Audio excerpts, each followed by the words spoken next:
Hello and welcome to Open Line. I'm Starlene Stringer. Well, in 2017, Irving's Code Enforcement Department was honored nationally as the Code Enforcement Department of the Year. And that's just one of the many state and national awards the department's earned over the past few years.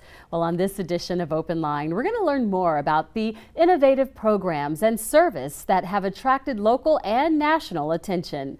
Teresa Adrian is the Director of Code Enforcement for the City of Irving, and she joins us right now to talk about it. Thank you so much for being here. Yeah, thank you for having us. Well, it is our pleasure. Before we get into specific details that Code Enforcement does, can you just give us a broad overview? What is the mission of Code Enforcement here in Irving? Well, but I would say that basically the mission is going to be to maintain the integrity of neighborhoods through the enforcement of zoning and enforcement codes, such as nuisance type codes that you see out there, for example, high grass and weeds, junk motor vehicles, things like that. Those are the types of things that can disturb and disrupt the quality of life in neighborhoods. And so we want to make sure that everybody is maintaining their property so that everyone can enjoy their neighborhoods and keep those property values up. A lot of other things, but when people think of code enforcement, they really think about those property codes first and foremost. For sure. Now, I understand there are several divisions within the department, so let's break those down a little bit, and let's start by talking about property codes. What does that mean? Okay, so property codes, you have code enforcement officers that will go out and address conditions in neighborhoods on both residential and commercial properties, and that also includes vacant lots. And basically, we're looking at zoning issues, land use issues, how people use their property will determine whether it's compliant or not. A very minor example, but household furniture is designed to be inside a home, not outside. And so that would be a condition that some of those code officers would address in the neighborhoods. They get around to most of the neighborhoods throughout the entire city. We're starting to back off of some that are just not problematic so that we can give some of the other neighborhoods a little more attention. But they address the top code violations, they respond to complaints, and they work with property owners to get their properties compliant. Let me ask you this. What are some of the more commonly asked questions about property codes? As far as the top violations, that would include high grass and weeds, parking on unimproved surfaces, dilapidated fences, junk motor vehicles, litter and debris, illegal outside storage, things of that nature, because those are the things that the common eye sees, when they travel through a neighborhood, or neighbors may have concerns about other properties within their neighborhood, so they're very visible. So I'm glad you bring that up. So if a resident does want to file a report regarding a property code or let you guys be aware of something that you may not be aware of, how do they go about letting you know? Well, basically they have several ways. They can report to us through our code hotline. That's a 972-721-4929 number. They can remain anonymous, and basically we really need the address and what condition they're reporting. And if they just give us those two basic pieces of information, we can get out there and address it. The code officers do have a next business day turnaround response, which is just very amazing that they are able to do that. But they've been very consistent with that goal that we set for our department. They can also submit webmaster inquiries if they go to our website. On the front page of the code enforcement website within the city's main website, you can hit a tab there and submit webmaster inquiries, and we will enter those into the system the same as we do those coming in on the hotline, and send the code officers out there to address the concerns. Well, y'all made it very convenient and fast to take care of those issues, which makes it understandable why you get all the awards that you're receiving. That's wonderful. Now, I also understand there is a division for multifamily that's separate. What's their role? Well, multifamily is a complete different animal altogether, because this has to do with licensing and annual inspections. And so the types of properties that the multifamily division addresses will include apartments, hotels, you've got manufactured housing parks, condos, and let's see, fourplexes. And so from a fourplex up is going to fall under the multifamily licensing category. And they do annual inspections, respond to complaints, they do follow-up investigations, they conduct all of the pool inspections at those locations. They assess the property and assign it a risk rating level, and they've just done a fantastic job over the years improving those risk ratings through consistent enforcement, and so it's pretty successful. And what that means to the resident is better living conditions. What that means to the passerby is the property is better maintained.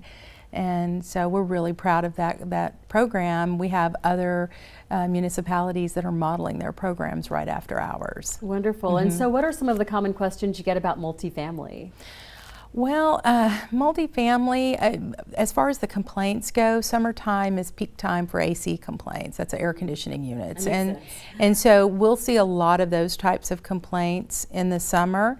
And when you have 70,000 units throughout the city, that's not surprising that you'll get a complaint about that. After hours complaints, you might have a fire. We've had vehicles drive through apartment complexes and end up in units, and we're very blessed that most of the time those are without injury. And so those are the types of after hours calls that we get. But basically maybe water issues, a lot of times apartment complex may have to shut the water off to take care of a leak. And so residents may be without essential utilities specific to water for a couple of hours while they're making those repairs. And so calls will, escalate during times like that as well. I can understand that happening and see that happening for sure. Now, I know vector control is a big issue too, and with all the mosquito-borne illnesses around here lately, how does that division operate? Very well. We have a very committed team of folks that do the vector control here for the city of Irving. Basically, they do trapping and they do testing, and then based on the results of those tests, then they do treatment.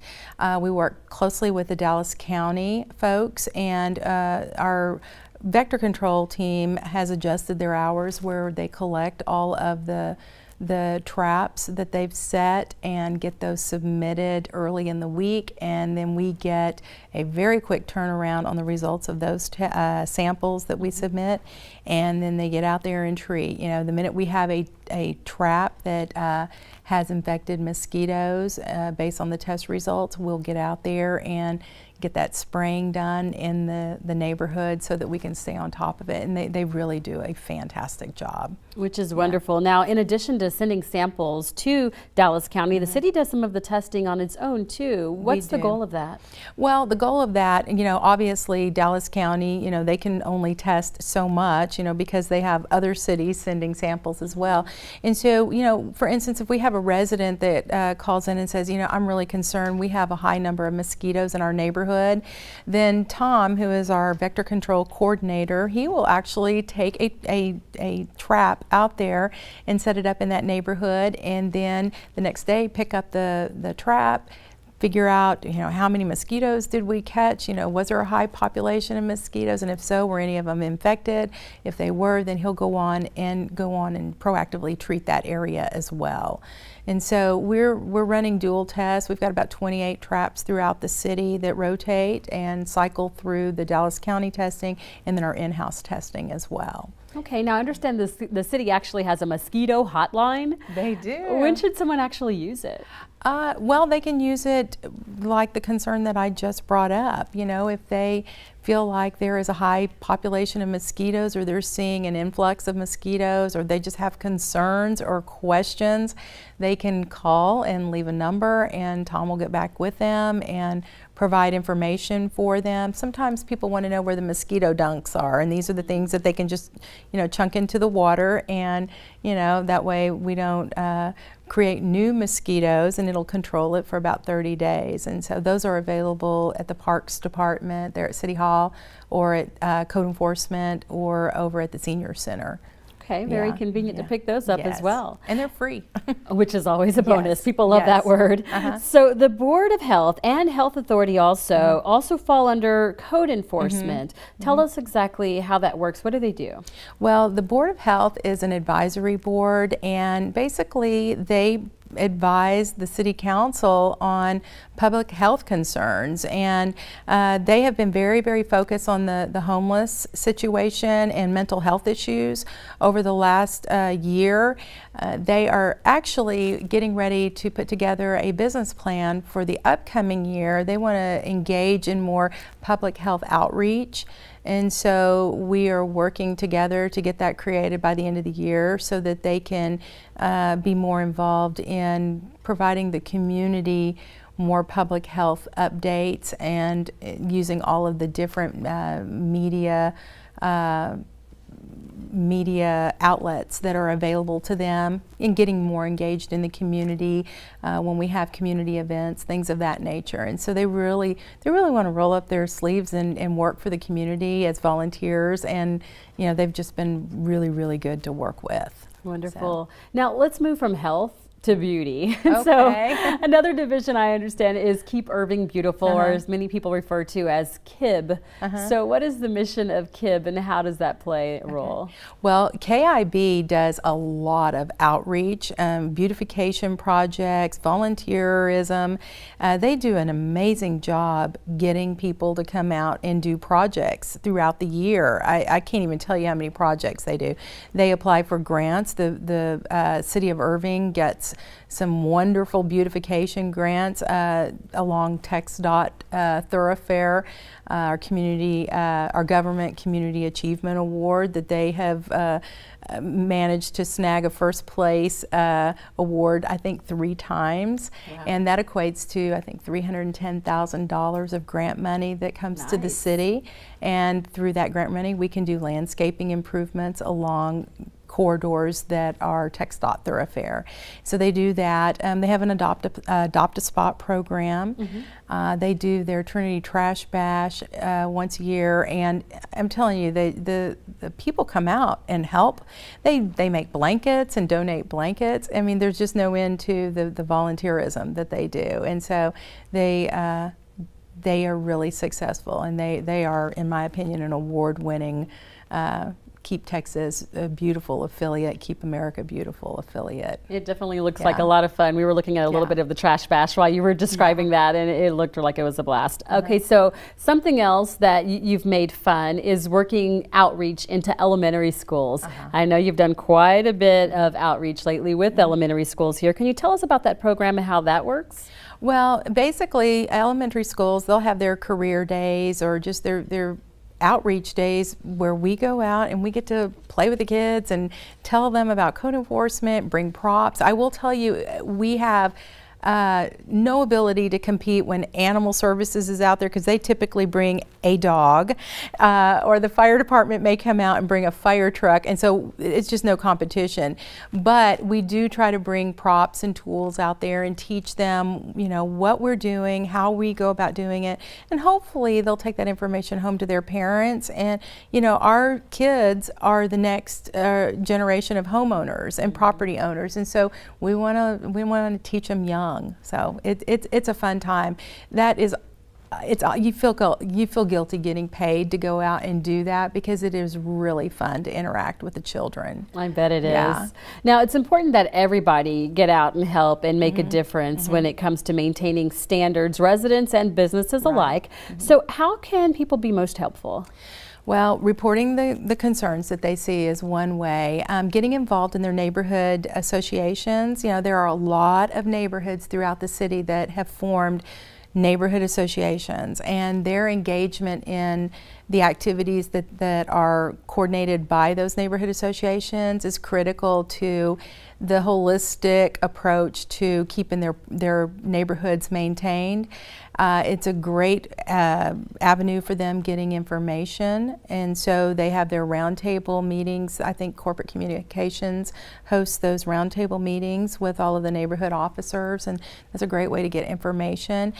People, if they want information about code enforcement, they can learn the ordinances. We just had a meeting this morning with a small group of citizens, and I had the opportunity to provide a snapshot of code enforcement and dig into some of the ordinances that folks are concerned about right now, and seeking, strengthening to those ordinances. And so we got to have a very good conversation about what we do, how we go about doing it, what ordinances are in place, what ordinances we enforce that, some residents may feel like there need to be a little more teeth in these ordinances. And so we got to have some two-way dialogue and idea sharing, and that was a good time this morning. And I think that is a good start to having that continued engagement with our customers. So, but they can look on the website, they can call us, they can spend time with code officers if they want to. I mean, our doors are open and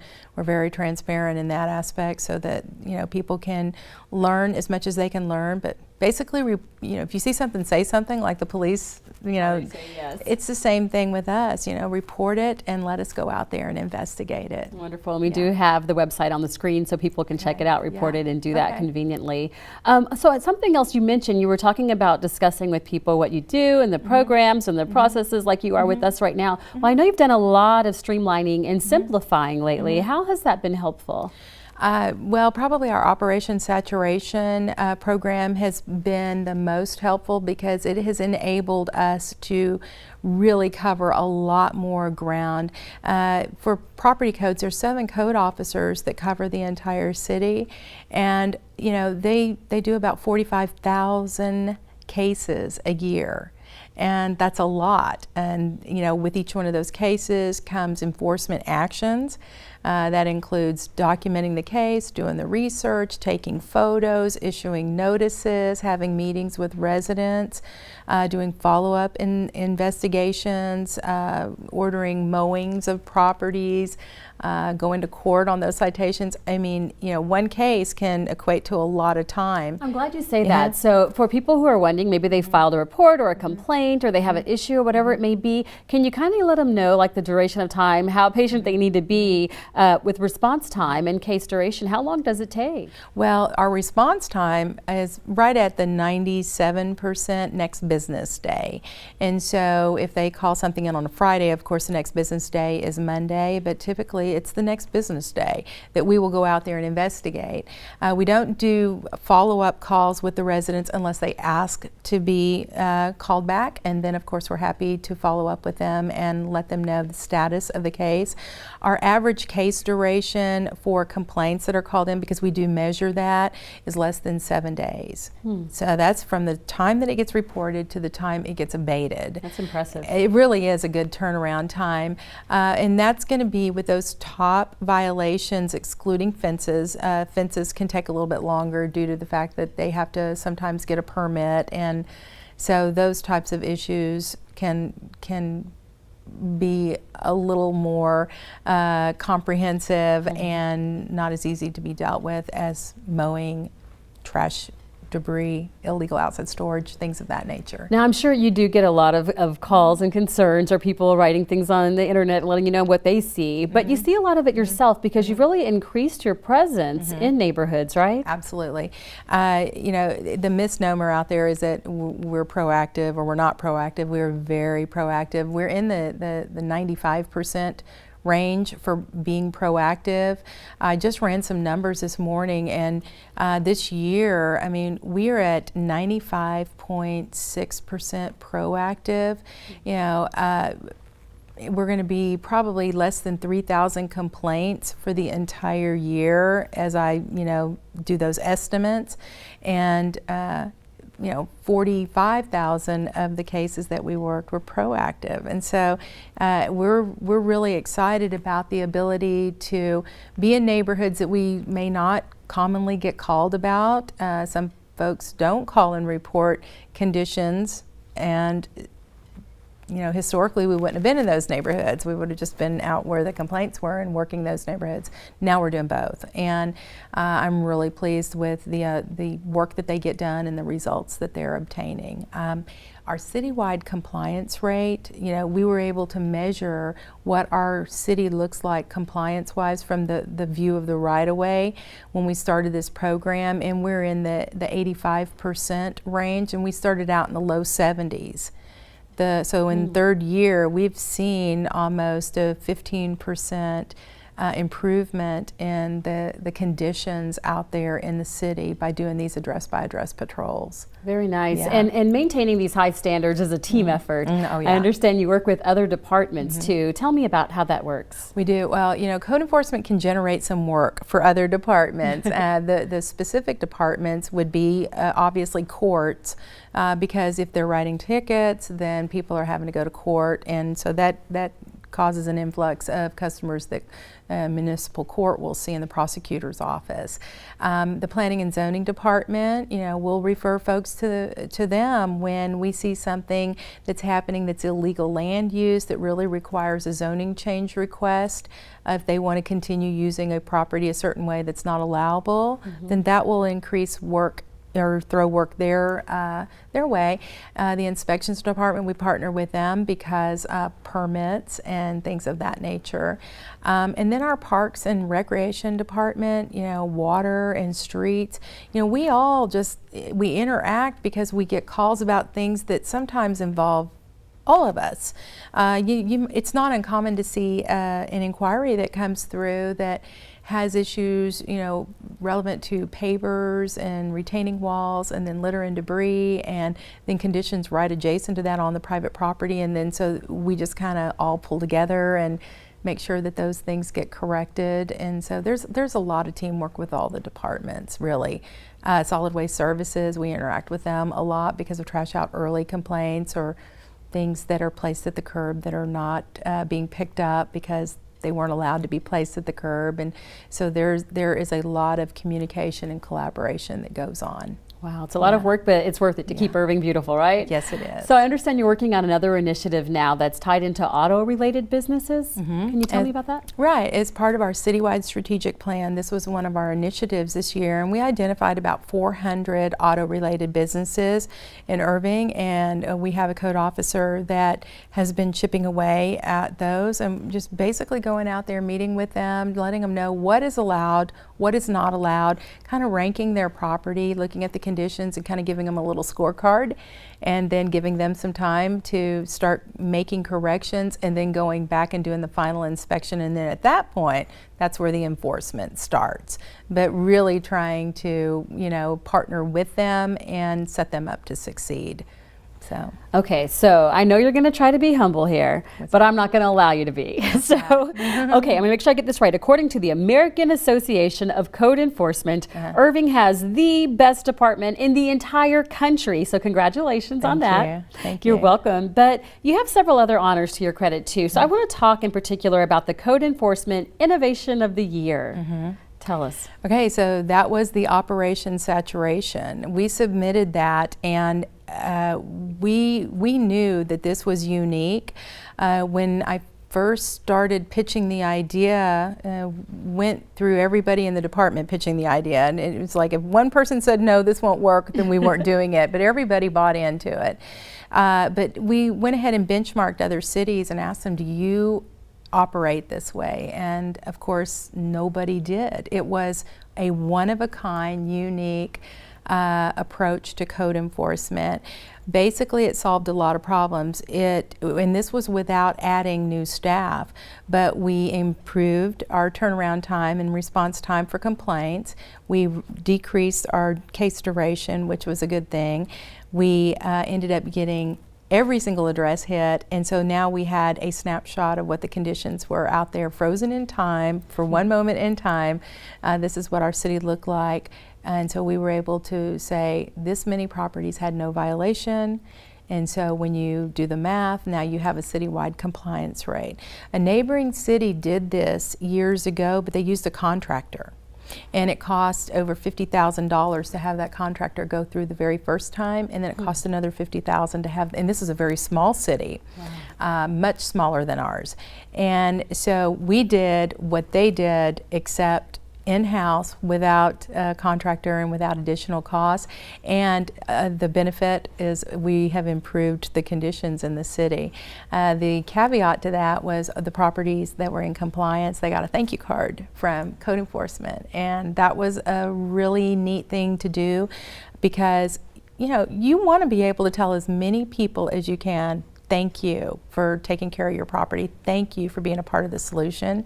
And so that was a way that we got to do that. And so it gave code enforcement the opportunity to engage with citizens at a different level than they're typically accustomed to dealing with them on. And it was just a win-win. So sounds like it for sure. We're almost out of time, but you've got to tell us about the Neighborhood Pride campaign, because you won an award for that too. We did. We actually went into a multifamily neighborhood. It was a mixed neighborhood, as in there were a few single family homes, there were some duplexes in that area, and then a lot of fourplexes.